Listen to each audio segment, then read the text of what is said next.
कंचन राज मुजफ्फरपुर। आजाद recording studio Rajgir.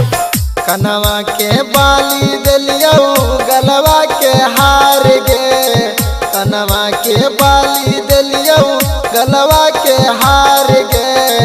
तबो तू खोजही टरक के भातार गे, तबो तू खोजनी छौड़ी ट्रैक्टर वाला भातार गे।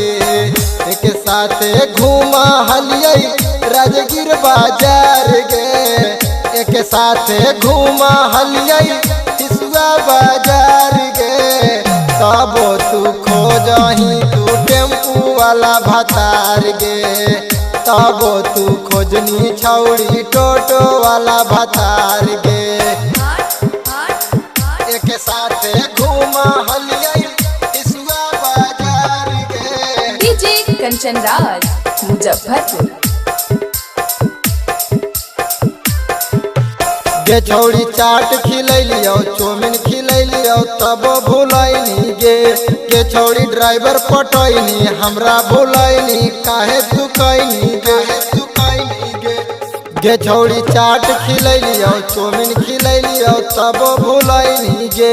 गे छौड़ी ड्राइवर पटैनी हमरा भूलैनी काहे तू कैनी गे। एक साथे घूमा हलियै गया बाजार गे, के साथे घूमा हलियै गिरियक बाजार गे।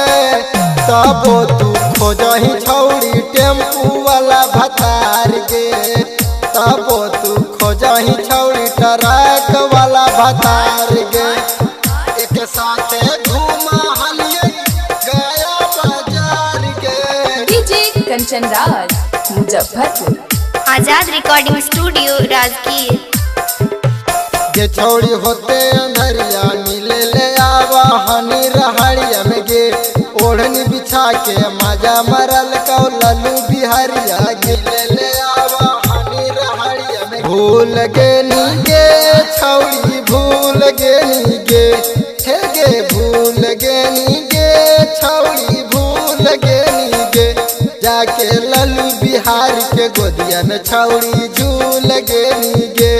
आगे लल्लू बिहार के गोदिया में जाके झूल गे नी गे। के साथे घूमा हलियै गिरियक बाजार गे, तबो तू खोजही